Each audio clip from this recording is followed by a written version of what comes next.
my mother said, 3 hours after I told her my husband and 2 children were dead. That sentence. 7 seconds of silence on the phone before she hung up.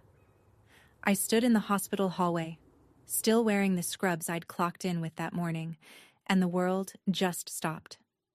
My husband Jake, my daughter Lily, my son Noah, gone, and my mother chose a birthday cake over their caskets.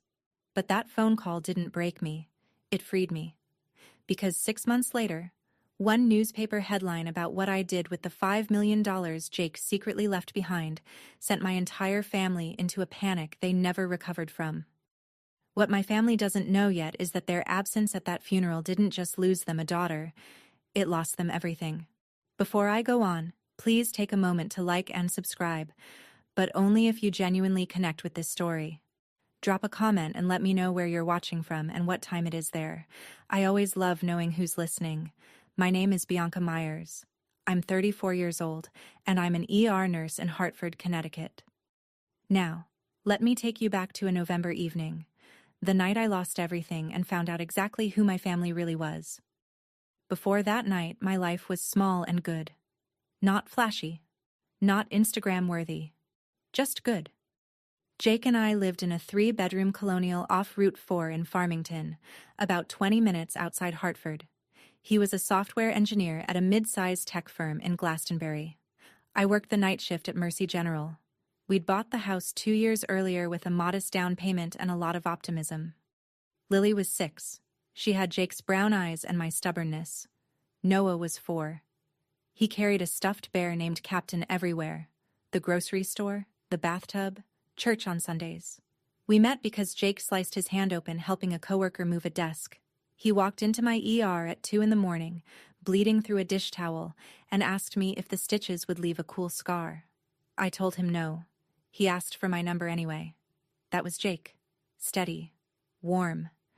The kind of man who remembered your coffee order after hearing it once. In the Ashford family, my birth family, I was the invisible one. The eldest daughter who never caused trouble, never asked for money, never needed rescuing. I paid my own way through nursing school. I planned my own wedding. A small ceremony at the courthouse because my parents said they didn't have the budget for anything bigger. They had the budget for Megan's Sweet 16 the same year. 70 guests. A DJ. Every holiday, I cooked. I cleaned. I bought the gifts. My mother Linda never once asked how my shifts were going or whether Lily had started kindergarten. Her calls always opened the same way. What are you bringing for dinner? Jake saw it before I did.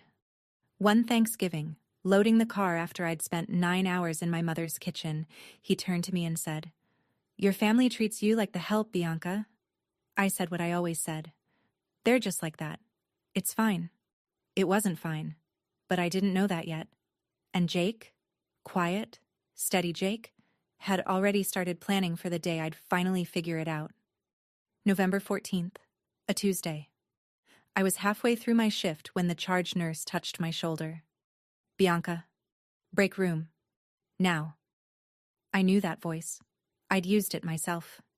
The careful, controlled tone we reserved for delivering the worst news a person could hear. I followed her down the corridor. My legs already knew. 2 Connecticut state troopers stood inside. One held his hat against his chest. The other couldn't look at me. "Mrs. Myers, there's been an accident on Route 44. Jake had picked Lily and Noah up from swim lessons at the YMCA. They were 7 minutes from home. A man named Gerald Fenton, 41 years old, blood alcohol level twice the legal limit, ran a red light at 53 miles per hour and hit the passenger side of our Honda Accord. Jake died at the scene. Lily died in the ambulance. Noah made it to Mercy General, my hospital, my ER. But I was in the break room when they brought him in. He was gone before I reached the trauma bay. 3 minutes. That's what the trooper said. 3 minutes between my break room and Noah's last breath. I don't remember sitting down. I remember the floor, the cold linoleum, the fluorescent light buzzing above me like it didn't know the world had just ended. My coworker Angela knelt beside me. She didn't say anything. She just held my hand. At some point, I don't know how much later, I picked up my phone. My hands were shaking so badly I could barely unlock the screen. I called my mother. It was instinct, primal. When everything falls apart, you call your mom.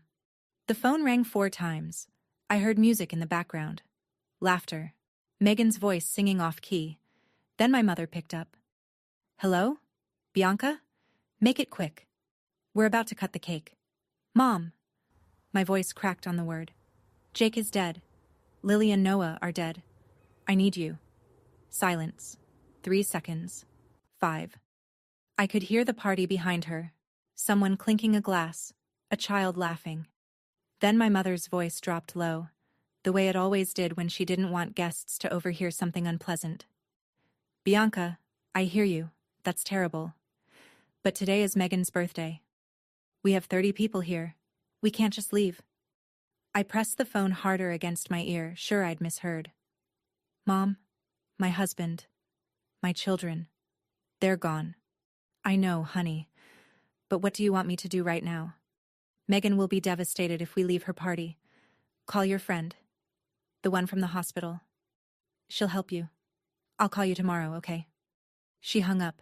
9:47 p.m. 3 minutes and 12 seconds. I know, because I stared at the call log for an hour afterward. I called my father next. Donald Ashford picked up on the second ring.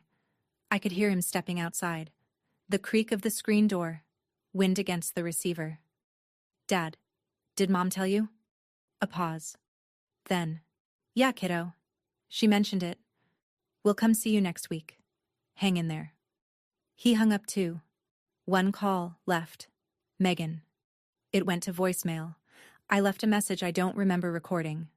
2 hours later, she texted back. Mom told me. So sorry, call me TMRW.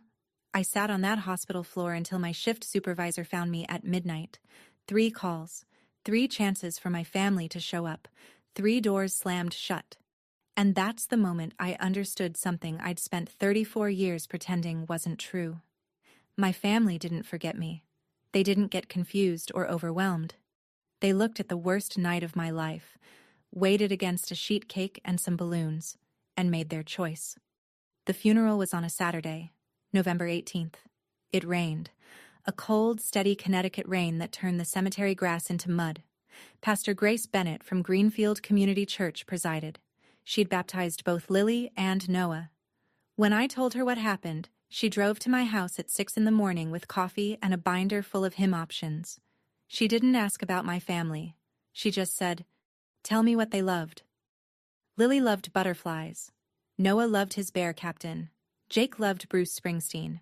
So we played If I Should Fall Behind while the rain drummed against the tent canopy, and I stood in front of 3 caskets, 1 full-sized, 2 impossibly small, and tried to say goodbye to my entire world. My co-workers came. Angela, Denise, Marcus, Dr. Patel from the ER. They wore black scrubs under their coats, because they'd come straight off shift. Tom Whitfield, Jake's college roommate, flew in from Boston on a red-eye. He stood beside me the whole service, holding an umbrella over my head even though his own shoulder was soaked. I put Captain inside Noah's casket. I clipped Lily's butterfly barrette onto her pillow. I touched Jake's hand one last time and whispered something I'll keep between us. Then I looked at the front row. The chairs reserved for family. Empty. All 4 of them. White folding chairs beating with rainwater. Not one Ashford. Pastor Grace followed my gaze. She reached over and squeezed my wrist. She didn't say anything. She didn't need to. After the burial, Tom helped me carry flowers to the car. He stopped at the driver's side and looked at me with an expression I can still picture. Confusion mixed with something sharper. Bianca, where's your family? I shook my head. That was all I could manage.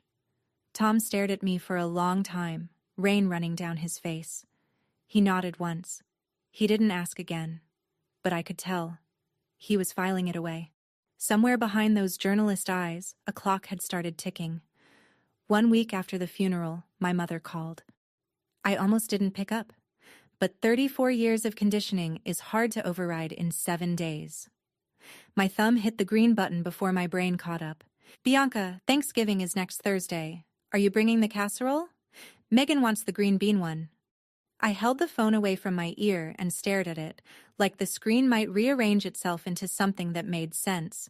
3 caskets, 7 days, and my mother was asking about casserole. Mom, I just buried my family. I know, honey. That's exactly why you need to be around people. Come for Thanksgiving. It'll be good for you. Sitting alone in that house isn't healthy. Her voice was warm, concerned, reasonable. If you'd overheard the conversation without context, you'd think she was a caring mother reaching out to her grieving daughter. That was the thing about Linda Ashford. She always sounded like the good guy.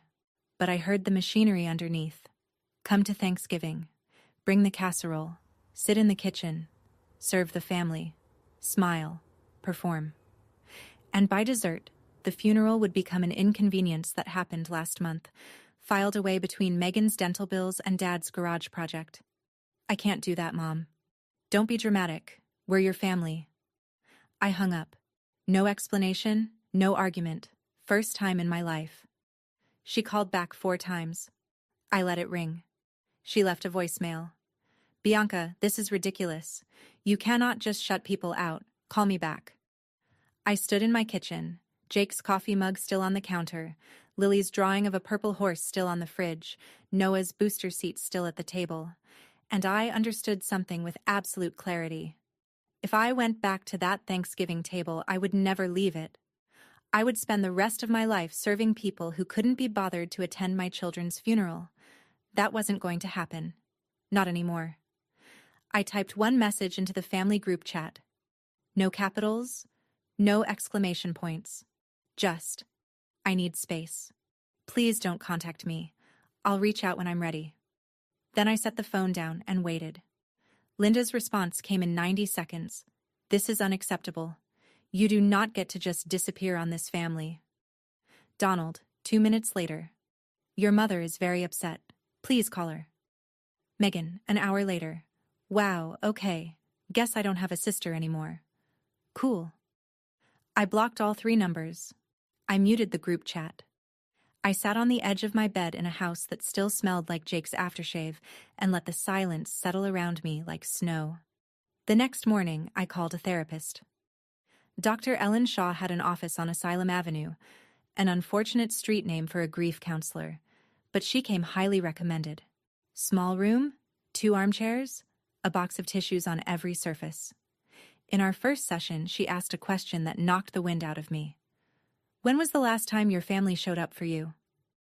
I opened my mouth, closed it, thought about birthdays, graduations, Lily's first steps, Noah's first word, thought about who was there and who wasn't. The answer sat in my chest like a stone. Silence. Dr. Shaw nodded. She didn't push. We'll start there, she said. I went back to work the following week. My colleagues covered for me without being asked. Angela swapped shifts. Marcus handled my charts. Dr. Patel assigned me to lower acuity cases until I found my footing. One night, a DUI victim came in. 19 years old. Shattered pelvis. I made it to the supply closet before my knees buckled. Tom Whitfield called that same week. Just checking in. How are you, really? I'm surviving, I told him. That's enough for now. Jake's lawyer called me, Tom said. Robert Calloway. He needs to talk to you about some paperwork Jake filed. You know him? I didn't. I didn't know Jake had a lawyer at all. Robert Calloway's office was on the 2nd floor of a brick building in West Hartford, above a bakery that made the whole stairwell smell like sourdough. He was a tall man, mid-50s, with reading glasses and a handshake that felt like a promise. Jake and I went to Yukon together, he said, settling into his chair. We stayed in touch. He came to see me about 8 months before the accident. 8 months. That would have been March. Around the time Jake had started locking his home office door for an hour every Sunday evening, I'd assumed he was working. Robert slid a manila envelope across the desk. Jake purchased a term life insurance policy 8 months before the accident. $5 million. You are the sole beneficiary. He paused. Because the policy was less than 2 years old, the carrier did a routine investigation. It took about 4 months, but everything checked out. Jake was in perfect health when he applied. The accident was caused entirely by the other driver, and there was no question about the claim. The funds are ready for disbursement. I didn't move. The number didn't register at first. It was too large, too foreign, like hearing a word in a language I didn't speak. 5 million? He was making good money at the firm. Excellent health, non-smoker, 35 years old. The premiums were manageable. He set it up specifically because... Robert paused, choosing his words. He told me about your family situation, Bianca, not in detail. He just said, if something happens to me, she'll be alone. Her family won't help her. I need to know she's covered. There was a letter inside the envelope. Jake's handwriting. The left-handed scrawl I used to tease him about. I didn't read it in the office. That felt too public. But Robert told me the last line. He said Jake had asked him to, if I seemed hesitant. You always take care of everyone else. Let me take care of you this one last time. I pressed the envelope against my chest and cried. Not the hollow, shocked crying from the hospital floor. This was different. This was warm. This was the grief of being loved so completely by someone who knew, who always knew, that the people who should have protected me never would. Jake couldn't save himself, but he'd reached across death to save me. I didn't touch the money for weeks after it cleared. It sat in an escrow account while I stared at the ceiling every night, trying to figure out what a person does with $5 million that arrived because her family died. Spending it on myself felt wrong. Saving it felt hollow. The number was a ghost, Jake-shaped, Lily-shaped, Noah-shaped, and I couldn't look at it without seeing their faces. Dr. Shaw was the one who cracked it open. What would Jake want you to do with this? I thought about that for a long time. I thought about the 19-year-old DUI victim in my ER, the one whose mother sat in the waiting room for 6 hours, in the same clothes she'd been wearing when the police showed up at her door. I thought about the nights after Jake's funeral when I couldn't sleep and Googled financial help for families of drunk driving victims and found almost nothing in Connecticut. I thought about sitting alone in that cemetery in the rain. No family should face what I faced alone, I said. The idea took shape slowly, then all at once. A foundation. Not a memorial plaque or a bench in a park. Something that worked. That paid for funerals when families couldn't afford them. That covered rent for the first 3 months of shock. That connected survivors with grief counselors who actually returned their calls. I phoned Robert that evening. I want to start a foundation, in Jake's name, and Lily's, and Noah's. I'll set it up, he said. 501c3. We'll do this right. I kept a portion for myself, enough to pay off the mortgage, build an emergency fund, breathe without panic. Jake would have insisted. He was practical like that, and I was an ER nurse. I knew how to triage. What I didn't know was that this decision, quiet, private, made in a therapist's office on a Tuesday afternoon, would eventually land on the front page of a newspaper. And that front page would reach a house in Glastonbury, where a woman named Linda Ashford was about to discover that the daughter she'd dismissed had become someone she couldn't ignore. While I built the foundation, the truth was building something of its own. In a town like Farmington, nothing stays secret. People talk at the diner. They talk after church. They talk in the checkout line at Stop and Shop. And the question that kept circling back, over coffee, over casseroles, over choir practice at Greenfield Community Church, was a simple one. Where was Bianca's family? Pastor Grace never said a word publicly. She didn't need to. She'd presided over a funeral with 3 caskets and an empty front row. People noticed. People remembered. It started small. Linda was at the church potluck in January when Barbara Hensley from the Women's Fellowship asked, "How's Bianca doing? We heard about the accident. Just awful." My mother smiled her church smile, the one that looked like concern but cost her nothing. "She's doing fine. Just needs some time." Then Carol Dunning, our neighbor of 22 years, the woman who'd watched me grow up, asked the question Linda wasn't ready for. "Were you at the funeral, Linda?" "I didn't see you." "We had a family commitment that day." Carol looked at her, didn't blink, didn't nod. just looked. Then she picked up her plate and moved to another table. Megan felt it too.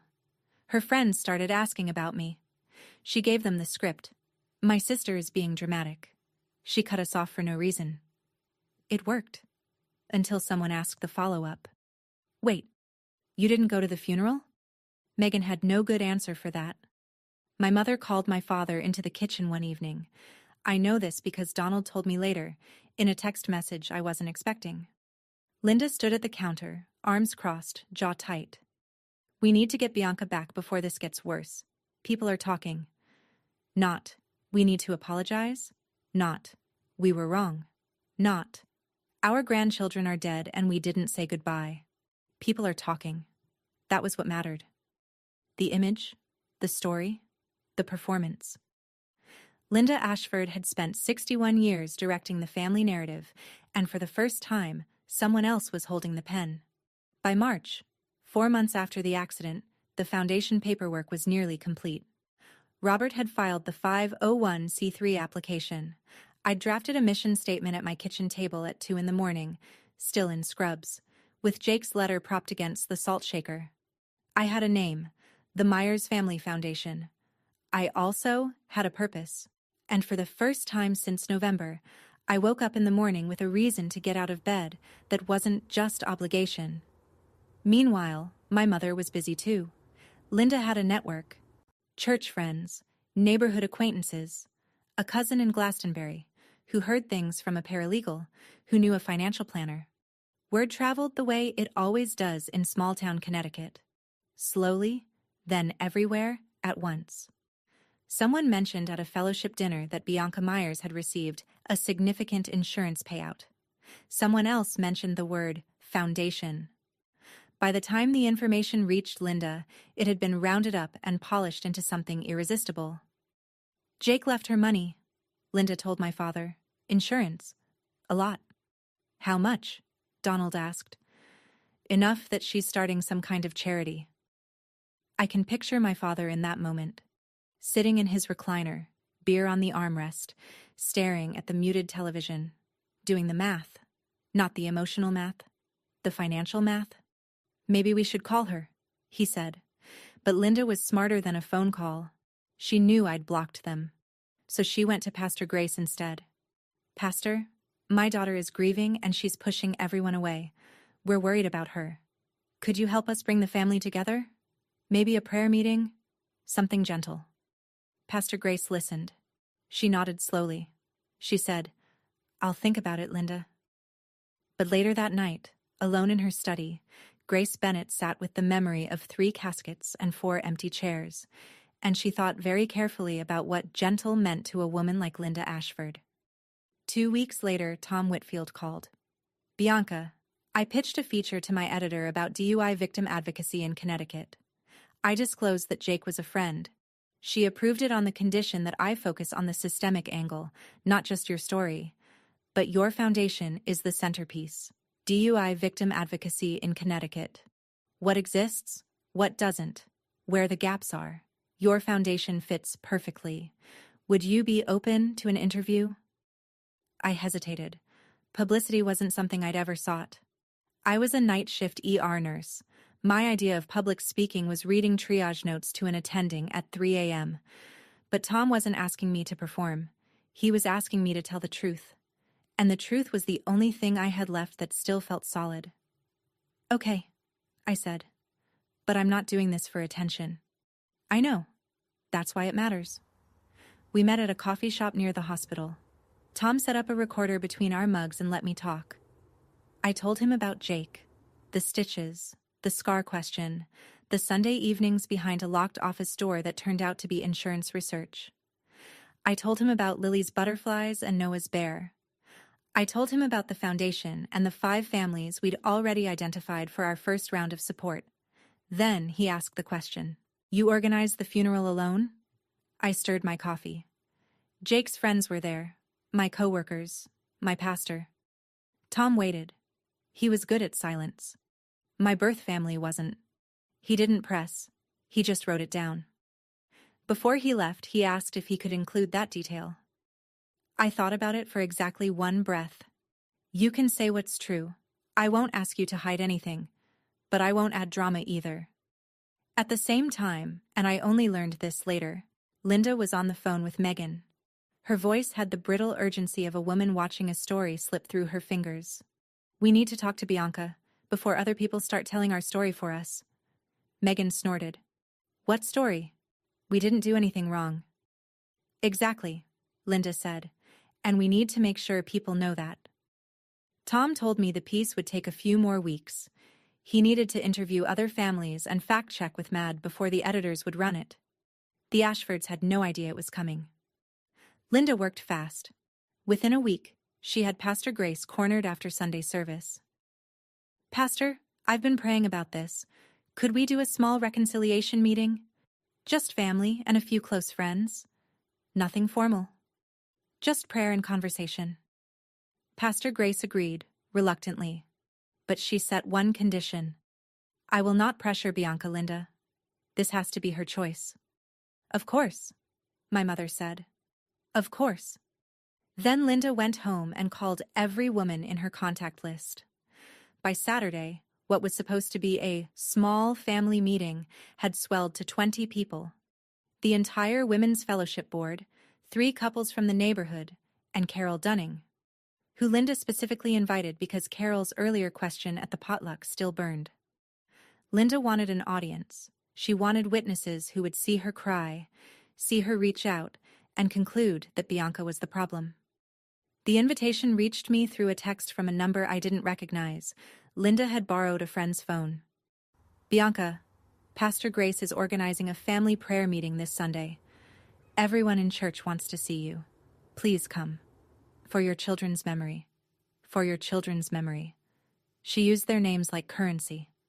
I called Pastor Grace immediately. Did you set this up? Grace sighed. Your mother asked for a small gathering. I agreed to that. But I just heard she's invited half the congregation. Bianca, I'm concerned about what she's planning. I sat in my car in the hospital parking lot and thought about it for a long time. The old Bianca would have stayed home, would have protected herself. But the old Bianca also would have brought a casserole to Thanksgiving 3 weeks after burying her children. I wasn't her anymore. I'll be there, I told Grace. Not for my mother. For me. Grace was quiet for a moment. Then, I want you to know something. I told your mother I was at the funeral that day. She didn't blink, Bianca. She didn't even blink. Sunday. 2 o'clock. The fellowship room at Greenfield Community Church. I walked in and counted. 22 people. Chairs arranged in a loose semicircle. Coffee urn on a folding table. A plate of cookies someone had brought because in Connecticut, even ambushes come with baked goods. My mother sat in the front row. She wore her lavender church dress, the one she reserved for occasions when she wanted to look soft. Her eyes were already red. A white handkerchief rested on her lap, pre-positioned. My father sat beside her, shoulders squared, staring at a spot on the carpet. Megan stood near the back wall, arms crossed, jaw tight. She looked like she'd rather be anywhere else. Linda stood up the moment I took a seat. She didn't wait for Pastor Grace to open the meeting. Thank you all for being here. Her voice trembled beautifully. As many of you know, our family has been through a terrible time. My daughter Bianca lost her husband and children in a horrible accident. We've tried to be there for her, but she's pushed us away. She dabbed the handkerchief under one eye. We're heartbroken. All we want is our daughter back. Murmurs, nods, sympathetic glances aimed at Linda. She was good at this. The trembling chin, the measured pauses, the way she made grief look like something that was happening to her. Barbara Hensley leaned forward. Bianca, your mother loves you. Family is everything. I sat still, hands on my knees, watching. Then Megan, from the back of the room, added her voice. I've texted her so many times. She won't even answer. I lost a brother-in-law, and a niece and nephew too.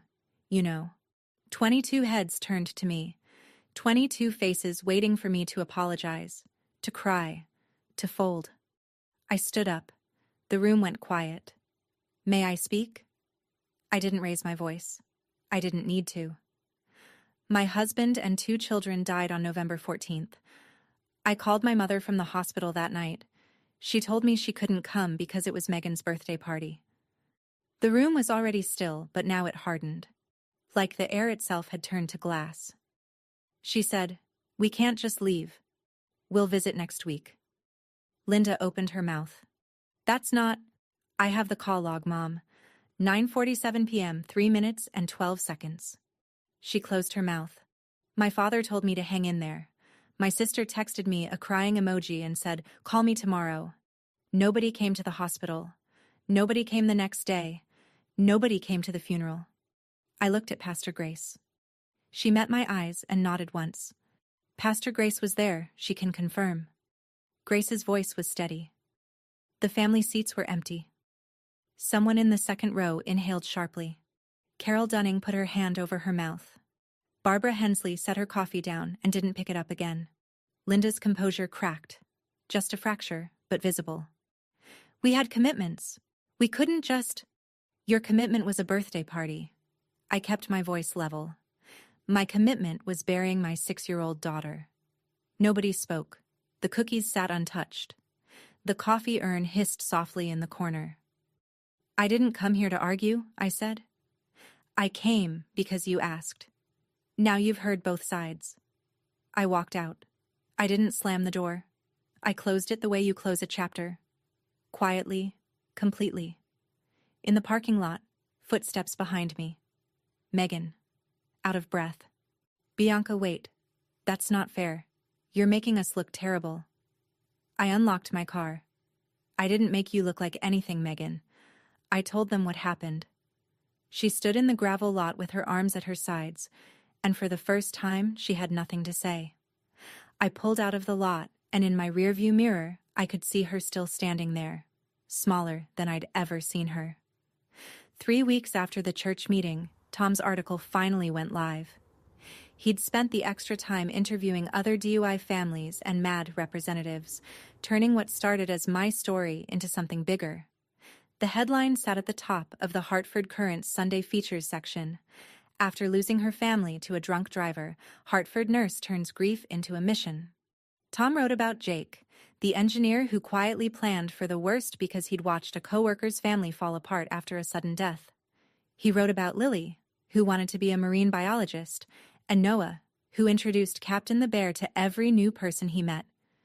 He wrote about Bianca's mission, how she'd already personally helped 5 families affected by drunk driving accidents, covering funeral costs, rent, and counseling out of her own pocket, while the formal 501c3 application for the Myers Family Foundation worked its way through the IRS. The foundation wasn't yet official, but the work was already real. And in the 7th paragraph, one sentence. Myers organized the funeral with the help of coworkers and friends. Her birth family, she said, was unable to attend. That was it. No names, no accusations, no adjectives. Just 8 words that landed like a dropped piano. The article was shared 4,000 times in the first 48 hours. NBC Connecticut called on Monday. MAD's Connecticut chapter emailed on Tuesday. A producer from a Hartford radio station left a voicemail asking if I'd come on air. My inbox filled with messages from strangers. A woman in Bridgeport. "My son was killed by a drunk driver last year. I couldn't afford his burial. Thank you for what you're doing. A retired firefighter in New Haven. Your husband was a good man. You're honoring him right." I sat at my kitchen table reading those messages until 3 in the morning. The house was quiet. Jake's mug was still on the counter. I hadn't moved it, and I wasn't going to. Lily's purple horse drawing was still on the fridge. Noah's booster seat was still at the table. I wasn't looking for attention. I wasn't trying to expose anyone. I was just building something so that 3 lives wouldn't be reduced to a police report number, but attention has its own plans. And 30 miles away, in a house in Glastonbury, a woman named Linda Ashford was about to open her phone to a text message from her neighbor Carol that read, "Linda, is this your Bianca?" Linda read the article 3 times. I know because Megan told me later, during one of her visits I didn't ask for, that their mother sat at the kitchen table with her reading glasses on and her lips pressed into a white line, Scrolling. Then the phone calls started. Barbara Hensley called first. Polite. Careful. Linda, I saw the article about Bianca. That poor girl. I had no idea about the foundation. What a beautiful thing she's doing. Pause. It mentioned the funeral, that the family wasn't there. It's complicated, Barbara. Of course. Click. Her sister in Florida called next, Aunt Rachel, less polite. Linda, tell me you were at that funeral. It's complicated. Silence. A long one. Then, what was complicated about it? At church that Sunday, the seats around Linda thinned. Nobody confronted her. Nobody had to. The architecture of a small-town social circle doesn't require confrontation. It just requires a slight turning of chairs, a half-second delay before someone says hello, an invitation that doesn't arrive. Pastor Grace didn't mention the article from the pulpit. She preached about presence, about showing up, about the difference between saying you love someone and proving it. Linda sat through the sermon with her back straight and her hands folded, and didn't stay for coffee afterward. Megan got it worse online.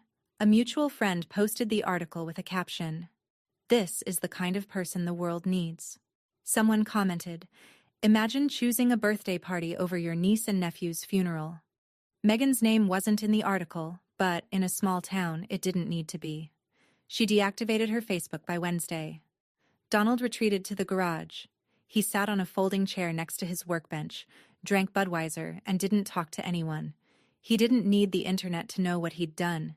He'd always known. And then Linda left me a voicemail. Not from a borrowed phone this time, from her own number, as if daring me to pick up. Her voice was stripped of the church meeting tremble. Raw. Hard. "Bianca, that article is destroying us. You need to fix this. Call that reporter and tell him to take it down." No apology. No, "I'm sorry." Not even, "How are you?" Just, "Fix this." Megan showed up on a Thursday evening, unannounced. I was in the kitchen making pasta, one serving, the way I'd learned to cook now, when the doorbell camera buzzed. There she was on the screen. Puffy eyes, messy ponytail, clutching her purse strap like a lifeline. She looked the way she always looked when she wanted something, wounded and slightly rehearsed. Part of me, the part Dr. Shaw was teaching me to listen to, wanted to see if Megan had actually changed, if the church meeting had cracked something open. So I opened the door. "Can I come in?" she whispered. "Please." I let her in. I poured her a glass of water. I sat across from her at the kitchen table, the table where Noah's booster seat still occupied the fourth chair, and I waited. Megan cried for 10 minutes straight. Real tears or performance tears. With Megan, I'd stopped being able to tell. She wiped her face with her sleeve and launched in. "Bianca, I can't take this anymore. Everyone hates us. Mom won't stop crying. Dad won't talk to anyone. I miss you." She glanced at the fridge, at Lily's drawing. "I miss Lily and Noah." First time she said their names since the emoji text. "I know I wasn't there," she continued. "I know it was wrong. But you have to understand. Mom said we'd go the next week, and I listened to Mom. I always listen to Mom." I nodded. "I understand." She seemed to relax. The tears slowed. She smoothed her hair. And then, like a door swinging open to reveal the room behind it, the real conversation started. "So, Jake left you money, right? The article mentioned the foundation. 5 million? She tried to sound casual. She failed. "That's a lot to manage alone. I could help. Like, be on the board or something. I'm between jobs right now and..." I set my glass down. "Megan, you didn't come to their funeral. You didn't call me for 3 months. And the first real conversation we're having, you're asking about money." Her face flushed. "That's not what I think you should go." She stood, grabbed her purse. At the door, she turned back with the only weapon she'd ever known how to use. "Mom is going to be really upset about this." I closed the door, gently, the way you close something you don't intend to open again. I called Robert the next morning. My family is starting to come around, I said. Not because they're sorry, because they found out about the money. Robert was quiet for a moment. I could hear him setting down his pen. What do you need, Bianca? Protection, for the foundation and for myself. He walked me through it calmly, the way he did everything. The foundation was a separate legal entity, a 501c3 with its own board, its own accounts, its own governance. No family member had any claim to it. My personal inheritance from Jake's insurance was exactly that. Personal. Connecticut law was clear. Life insurance proceeds go to the named beneficiary. Period. No parent, sibling, or cousin has standing to contest it. But what about the pressure? I asked. The showing up? The voicemails? The guilt trips? We send a letter, Robert said. Cease and desist. Formal. Firm. It asks them to stop unsolicited contact, stop appearing at your home without invitation, and stop approaching foundation partners or associates. It's not a lawsuit. It's not legally binding either, but it puts them on notice. If they escalate, we'll have documentation for a restraining order. I thought about that word. Boundary. Dr. Shaw used it every week. It had always sounded clinical to me, like something in a textbook, not something you mail to your mother. Send it, I said. Robert paused. Are you sure? Once this letter goes out, the tone changes. I looked at the kitchen counter. Jake's mug. Still there, still unwashed. I kept it that way on purpose. One small rebellion against a world that wanted me to move on faster than I could. Robert, the tone changed the night they chose a birthday party over 3 funerals. He sent the letter by certified mail the following Monday. 3 copies, 3 addresses. 3 members of a family that had spent my entire life treating my silence as permission. The silence was over. Linda called Robert's office 48 hours after the letter arrived. His receptionist later told me she could hear my mother's voice through the receiver from across the room. A cease and desist? From my own daughter? How dare you turn my child against her family? Robert took the call. He told me afterward that he kept his voice the same temperature the entire time. Room temperature. Steady. Professional. Mrs. Ashford, I represent Bianca's legal interests. The letter is clear. Please respect its terms. She's not thinking straight, Linda snapped. Grief has made her irrational. You and that insurance money are filling her head with, the terms are clear. Have a good day. He hung up. But Linda wasn't done. She never was. Within a week, she drafted a letter of her own. Handwritten on her good stationery, the cream-colored kind she used for church correspondence, and mailed copies to 6 members of the Women's Fellowship. In it, she described a daughter, lost to grief and bad counsel, a family torn apart by outside influences, and a mother who was desperately trying to reach her child before it's too late. She asked them to pray. She asked them to intervene. She asked them to see her as the victim. One of those copies reached Pastor Grace. Grace read it at her desk that evening. She told me later that she sat with it for a full hour, turning it over in her hands, feeling the weight of the paper and the weightlessness of the words. Then she picked up the phone. Linda, I've been patient, but I was at that funeral. I saw those empty seats. Her voice was quiet and absolutely final. I will not circulate this letter, and I think it's time you stop telling people a story that isn't true. Silence on the line, then a click. It was the first time in Linda Ashford's life that someone in her community had looked her in the eye, even through a phone line, and said, I don't believe you. Grace called me that same night. Bianca, I thought you should know. Your mother isn't stopping, but neither is the truth.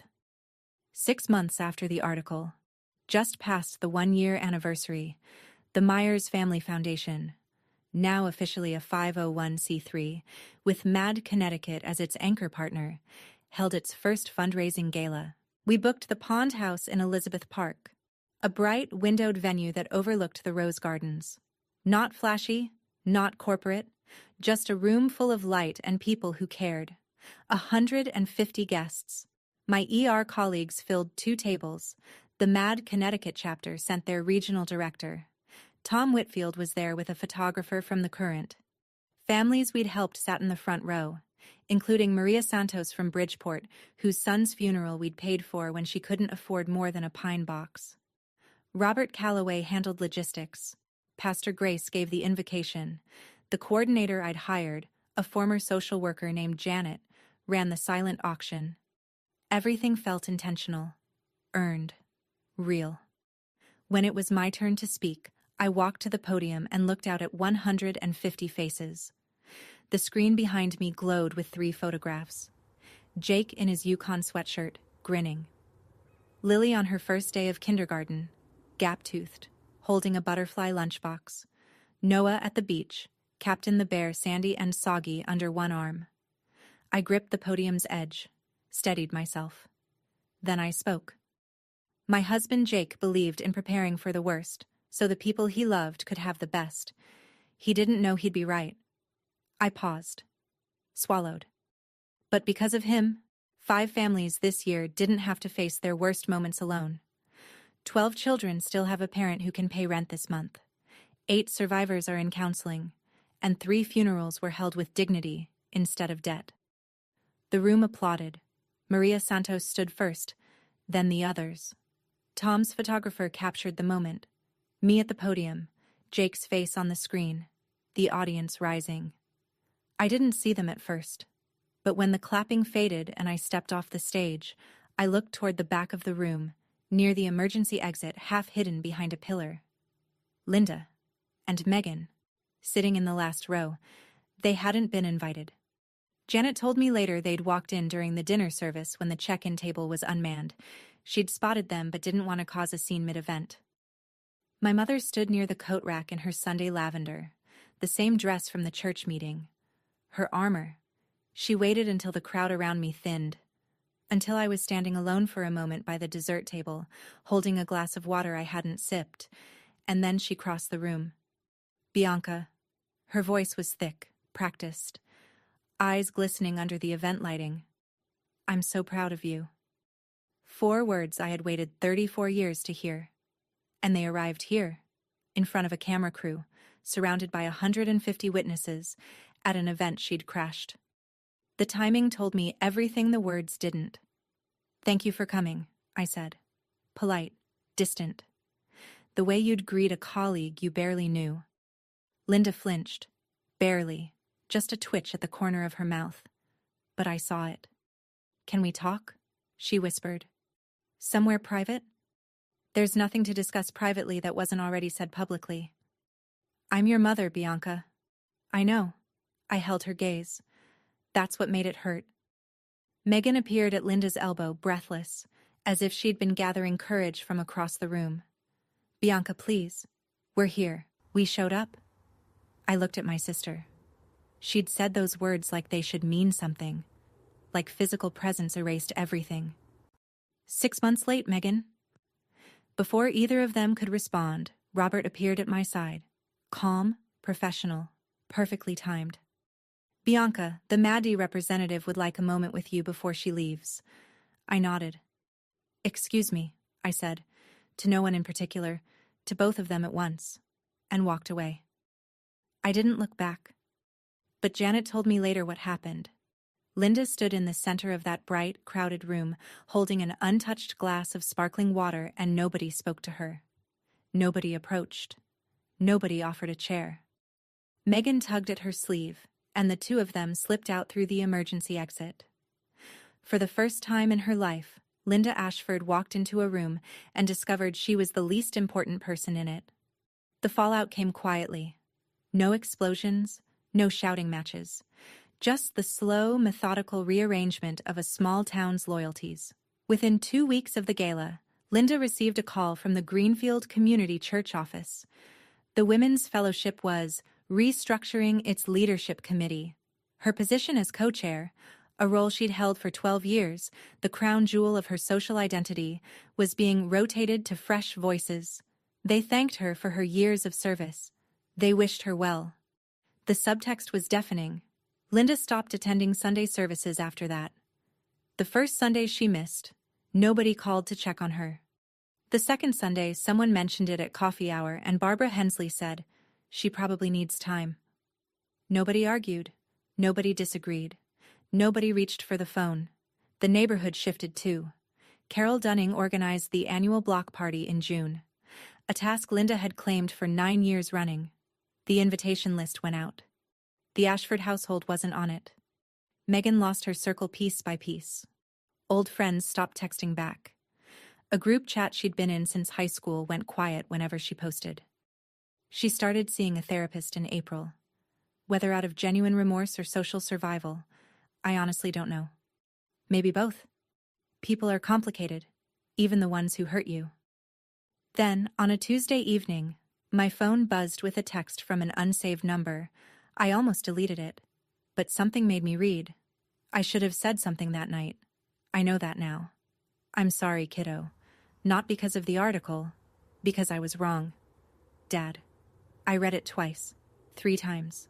Then I showed it to Dr. Shaw at our next session. "How does it feel?" she asked. I thought about it. Really thought.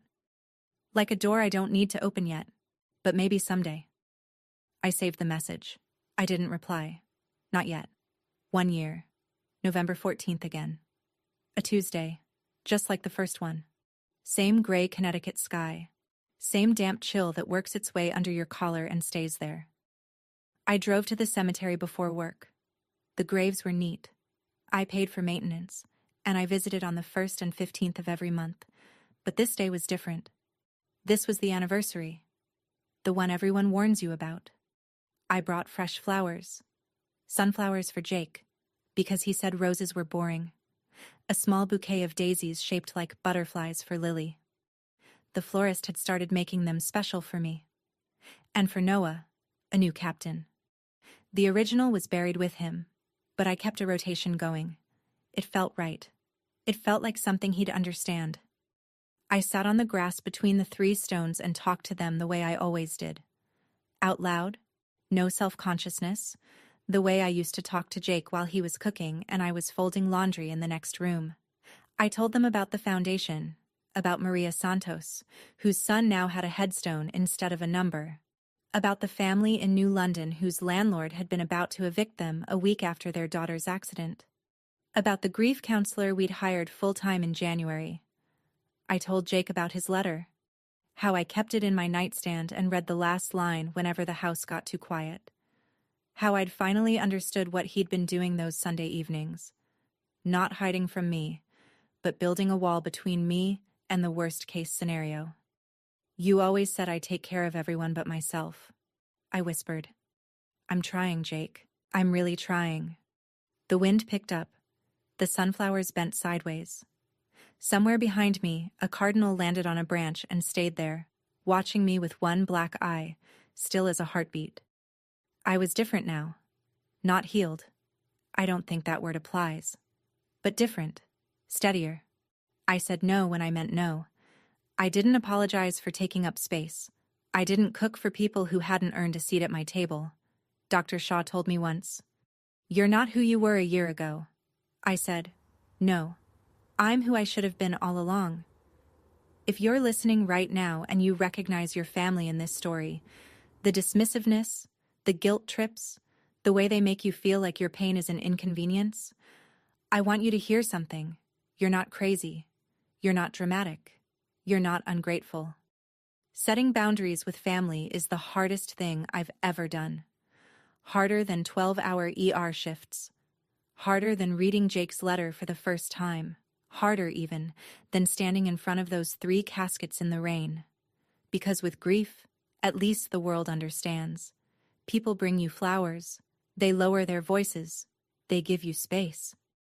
But when you set a boundary with family, half the world tells you you're wrong. She's still your mother. Blood is thicker than water. You'll regret this when she's gone. I've heard all of it. From coworkers, from neighbors, from well-meaning strangers in the comments of Tom's article. And I understand why people say those things. They're not bad people. They just haven't sat on a hospital floor at 10 o'clock at night, listening to birthday music through a phone speaker, 3 hours after the world ended. Here's what I learned. The thing nobody told me, and I had to figure out alone. The people who love you will show up. Not with excuses, not with conditions, not next week. They'll show up. Jake showed up. Every single day of our marriage, he showed up. My co-workers showed up. In black scrubs, straight off shift, standing in the rain. Pastor Grace showed up. Tom showed up. And now, every family the foundation helps, they're my family too. I'm not telling you to cut off your parents. That's your call, not mine. But I am telling you this. Your peace is not negotiable. And if someone treats your worst day as an inconvenience, you have every right to build a life without them in it. So where do things stand now? My father still texts sometimes.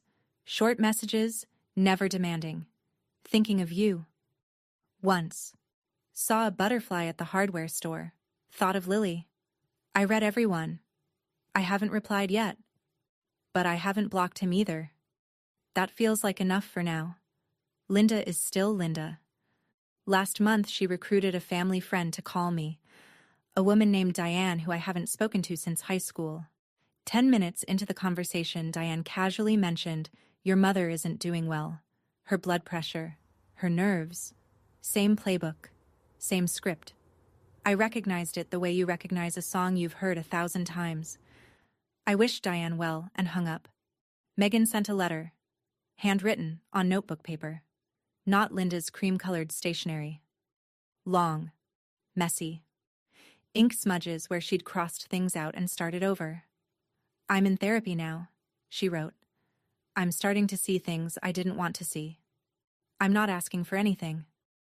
I just wanted you to know." I put the letter in my nightstand drawer next to Jake's.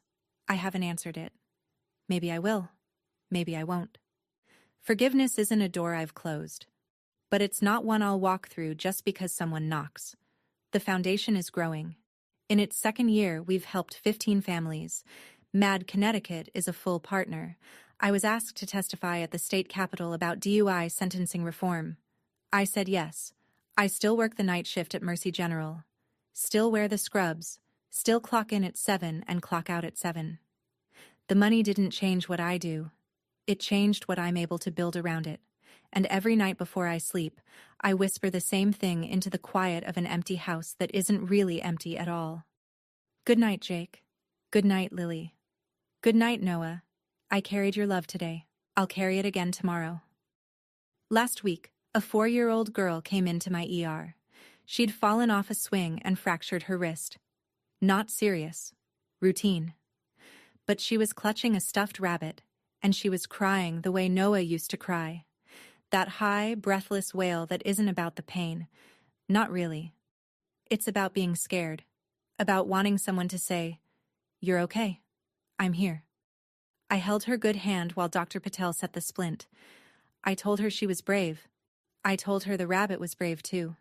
She stopped crying and asked me if the rabbit could have a bandage. I wrapped a piece of gauze around the rabbit's paw and she smiled so wide it broke something open inside my chest.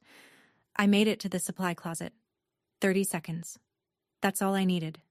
30 seconds to press my forehead against the shelf, breathe, and let the wave pass. Then I went back in. Finished my shift.